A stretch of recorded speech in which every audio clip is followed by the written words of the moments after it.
Moi, c'est pas compliqué. Moi, mon fils, il est né dans le chômage. Il a grandi dans le chômage. Et on va lui la faire causer. Et toi? Oh oui, ça va. Bonjour, monsieur. Il y avait plus de solidarité en ce temps-là que maintenant.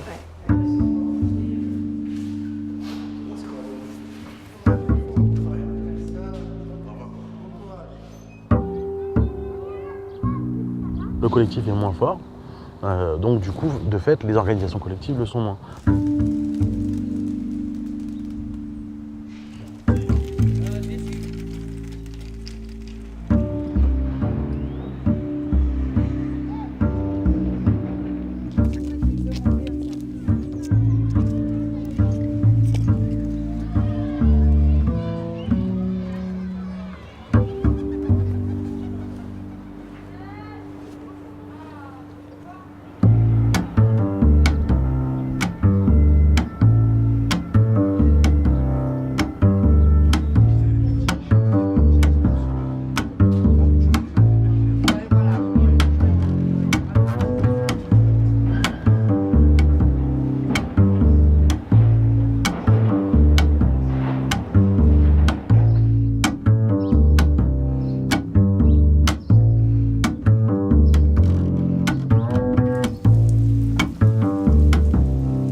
En réalité, moi, pendant des années, j'ai habité dans cette tour-là, là, au premier étage.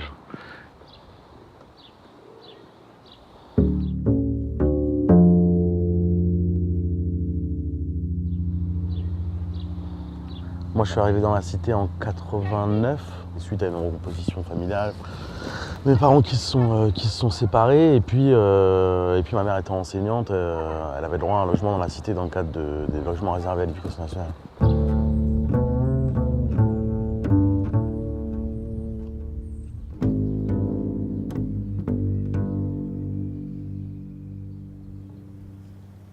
Je suis arrivée dans cette cité Pierre et Marie Curie en 1982.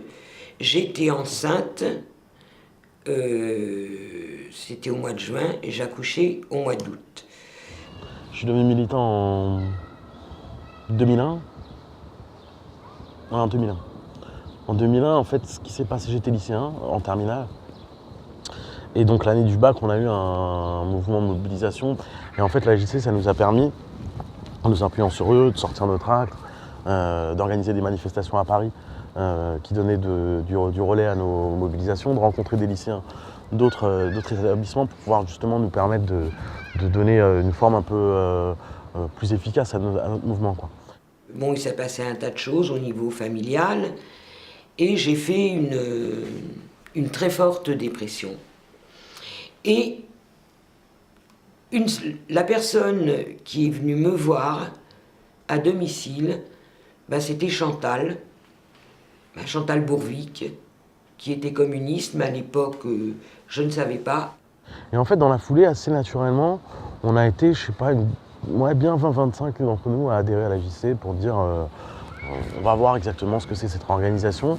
Alors dans un truc particulier, franchement, en 2001, prendre sa carte à la JC, il y avait un truc, je sais pas si c'était possible qu'à Ivry, mais si on n'est pas issu d'une mairie communiste, on a du mal à se rendre compte de ce que peut être le mouvement communiste. C'est-à-dire du coup, 2001, c'est si Robert Hue à la présidentielle, il fait 3,37 en 2002, c'est qu'en 2001 déjà, la force de ce mouvement-là, elle est éteinte.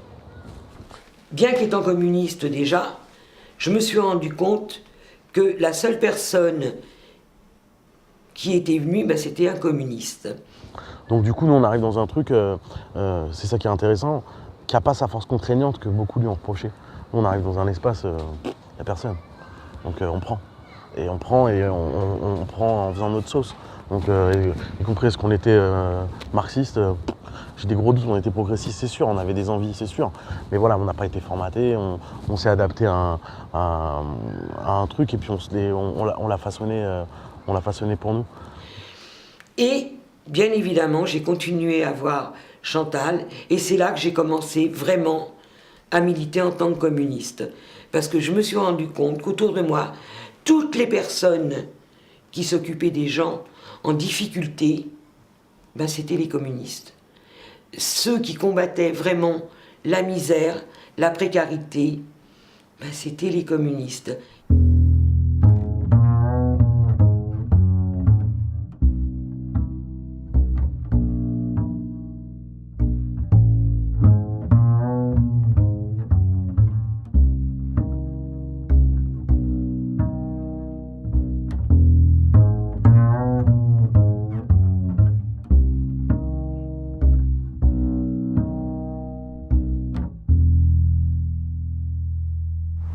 Moi, j'ai des souvenirs, par exemple, quand j'étais môme, il n'y avait pas une seule expulsion dans la cité, il n'y avait pas une seule saisie de courant, il n'y avait pas une seule saisie de meubles ou quoi que ce soit.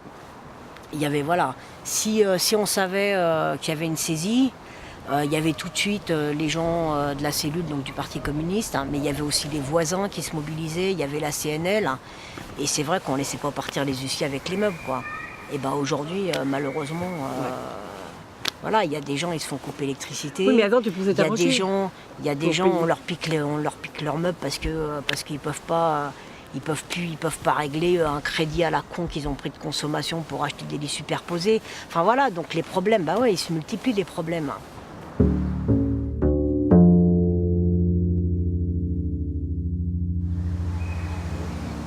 Donc il y a eu la crise de l'industrie dans les années 70, à partir de 74, pas mal de fermetures d'usines, pas mal de pertes d'emplois. Et cette crise s'est ressentie également sur cette cité.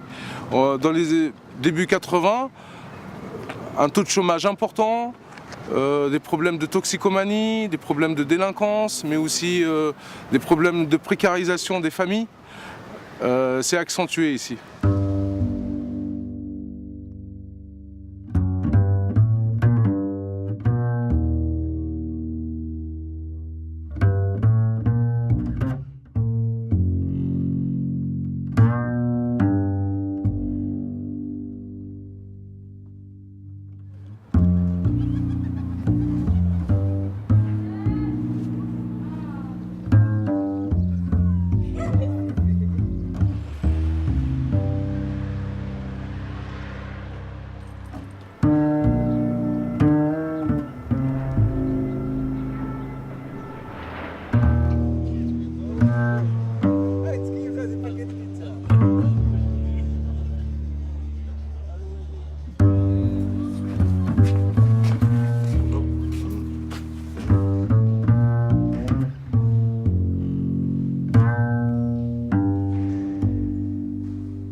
Et ça fait longtemps que vous habitez PMC? Ici, 25 ans, monsieur. Ah oui! Oh là là, 25 ans. Bah oui. Ça s'est dégradé quand même. Ça s'est dégradé, voilà. T'arrêtes-toi avec Et ça se dégrade de plus en Mais plus. qu'est-ce qui se dégrade pour vous? C'est le bâti, c'est les relations entre les gens, c'est quoi? Oh, mais il n'y en a pas de relation entre les gens ici, c'est un peu... C'est vrai? Non, pas trop. C'est les jeunes. Moi, j'aime bien jeunes, les gens les qui ont jeunes. des chiens, alors je viens là. Ils sont agressifs les jeunes ici? Bon, ils dégradent. Il y en a, oui, dans la tour, dans les tours. J'entends des habitants qui critiquent. Ouais, regarde-moi ça, ceux-là, ils sont toujours en train de traîner, ils fument, ils sont dehors. Pourquoi? Parce que ils sont sortis, certains avec des diplômes, et ils n'y trouvent rien. Ou ils n'ont pas d'expérience. Mais il y a, avant, on quittait un boulot, on en retrouvait un tout de suite. Maintenant, c'est plus ça. Le chômage ici est 2 fois supérieur à la moyenne nationale, notamment chez les jeunes.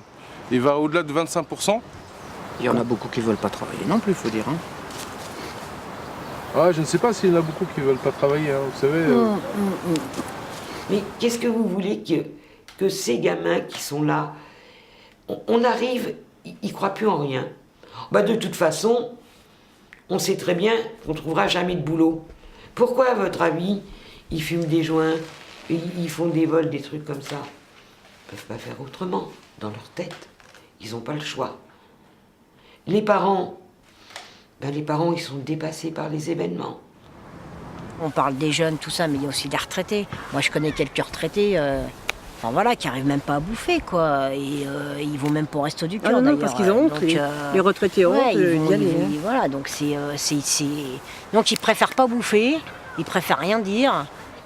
Moi, quand je vais au marché et que je vois des personnes âgées qui sont là, qui attendent pour ramasser ce qui reste un petit peu de bon. Mais attendez, c'est pas possible. C'est pas possible. C'est pas un choix, ça, c'est la misère. C'est la misère. Les gens, ils vivent constamment dans l'urgence. Dans l'urgence de courir à EDF pour pas se faire couper l'électricité, de courir à gauche voir l'huissier, et de courir à l'école. Enfin voilà, ils n'arrêtent pas de courir. Et les gens, les gens ils sont épuisés, donc peut-être qu'il y a des choses qui laissent un peu plus passer que d'autres, quoi. Mais le problème c'est que les gens ils crèvent quand même. Et ça personne ne prend en considération, quoi. On n'a pas d'argent, les gens se plaignent. Avant c'était le 10, le 15 maintenant. Le 10 ils n'ont plus d'argent, les gens. Quand ils ont tout payé, il ne reste plus rien. C'est vrai, hein? La vie est de plus en plus chère, les loyers, l'EDF, tout augmente, quoi, sauf nos salaires. Le chômage, ça fait peur, surtout pour nos enfants plus tard. On voit qu'il n'y a plus de boulot. On sait qu'il y a des enfants qui ne mangent pas tous les jours, alors on le sait. On n'est pas fous, hein.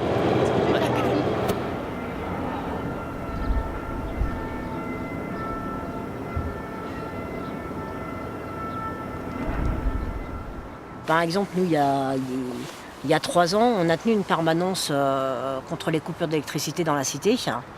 Les gens, ils passaient, ils regardaient. Et d'un seul coup, il y a une dame qui vient avec 2 petits gamins. Moi, ça m'avait... Et en fait, ça faisait 1 an et demi. Elle habite à Pierre et Marie Curie. 1 an et demi qu'elle vivait dans le noir, avec ses mômes. 1 an et demi qu'on lui avait coupé l'électricité et qu'elle avait rien osé dire à personne, y compris aux services sociaux, tout ça, quoi. Donc non, parce qu'elle avait peur certainement qu'on lui retire. Voilà, c'est un truc de dingue, quoi. C'est un truc de dingue. On était en 2010. Et il y a une personne qui habite, normalement là où il y a encore du lien social, où normalement les voisins seraient censés se causer tout ça. Et ça faisait 1 an et demi qu'elle vivait dans le noir avec ses mômes, quoi. Quand je suis arrivée, tout le monde se parlait. On était là, dehors, on discutait. Mais maintenant, les gens, ils sont tellement angoissés pour savoir comment ils vont finir le mois. C'est qu'aujourd'hui, par exemple, on a honte de dire qu'on est pauvre, quoi. Ou on a honte de dire on ne peut pas acheter une paire de pompes à notre gosse. On a honte de dire, je sais pas, ça fait 3 semaines que j'ai pas acheté de viande. Donc, à un moment donné, les gens ils se renferment sur eux-mêmes. Et puis des solutions, en vérité, il n'y en a pas. Pour les gens, il n'y en a pas. Ils vont se rencontrer, ils vont parler de quoi? Pas parler de boulot, ils en ont plus. Parler de misère, c'est pas drôle de parler de sa misère. Qu'est-ce que vous voulez qu'il raconte? Ah tiens, demain je peux pas aller au marché parce que j'ai pas de quoi acheter. J'ai pas pu emmener mon fils chez le médecin parce que j'ai pas de sous. Les gens, ils ne croient plus en rien. Ils n'y croient plus. Ils disent pourquoi se battre? Puisque de toute façon, on n'aura rien. C'est compliqué de se battre quand on se sent seul, quand on se sent incompris. Parce que les gens se sont incompris quand même. Ils se sentent un peu incompris, ils se sentent parqués. Donc après, voilà, je trouve que c'est pas facile, quoi. C'est pas facile parce que, dans cette société, on nous donne pas d'espoir. Il n'y a pas d'espoir de... pour les gens, il n'y a pas d'espoir de pouvoir s'en sortir, quoi.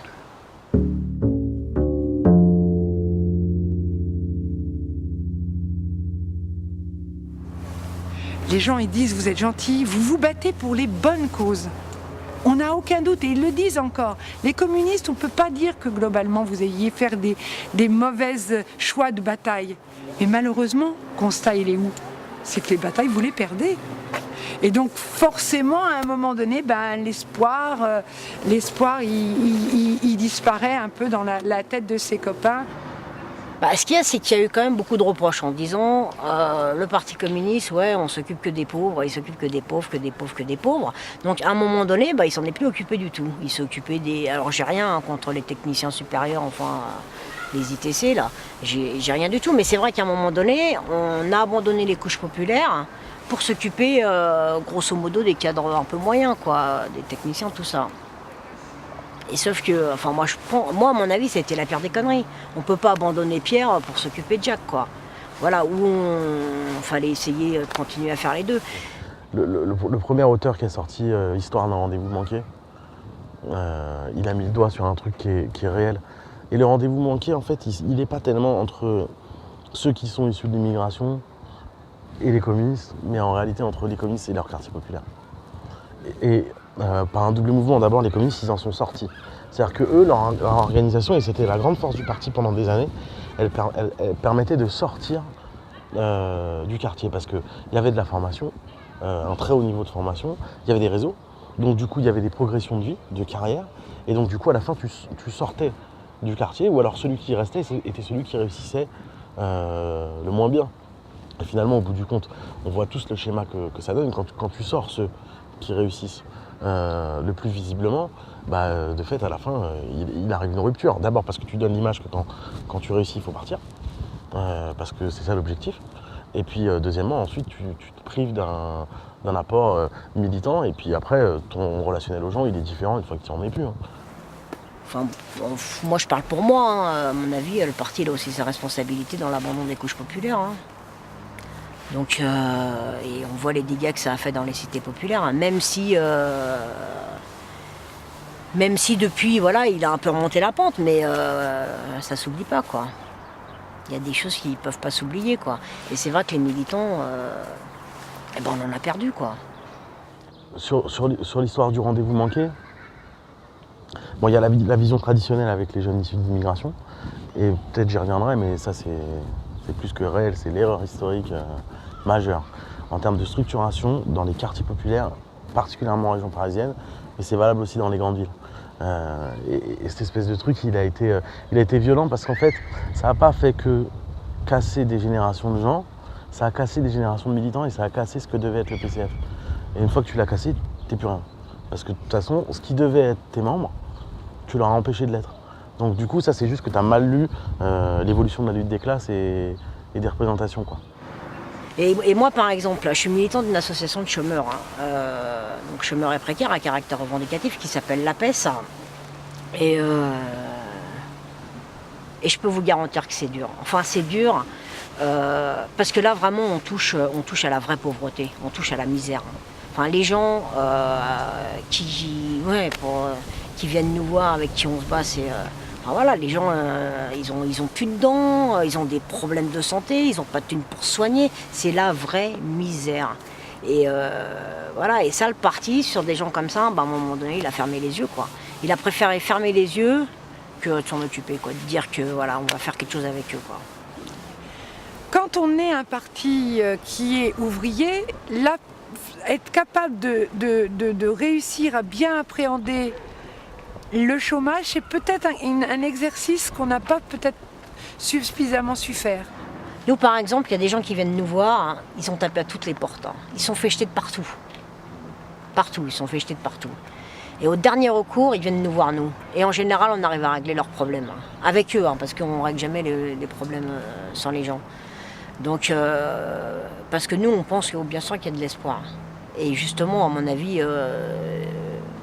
je pense que s'il se passe un truc, ça partira des plus pauvres. Alors je dis pas que ça partira demain, quoi. Mais à un moment donné, ils vont bien se réveiller, tous ces gens qui crèvent la dalle, quoi. Qui crèvent la misère, c'est pas possible. C'est pas possible, bien sûr que oui, ils vont se réveiller. C'est pas possible de vivre dans un pays comme la France, qui est super riche. C'est pas possible de laisser des millions de gens sur le bas-côté à les regarder crever tous les jours. À un moment donné, il va bien falloir qu'on se réveille.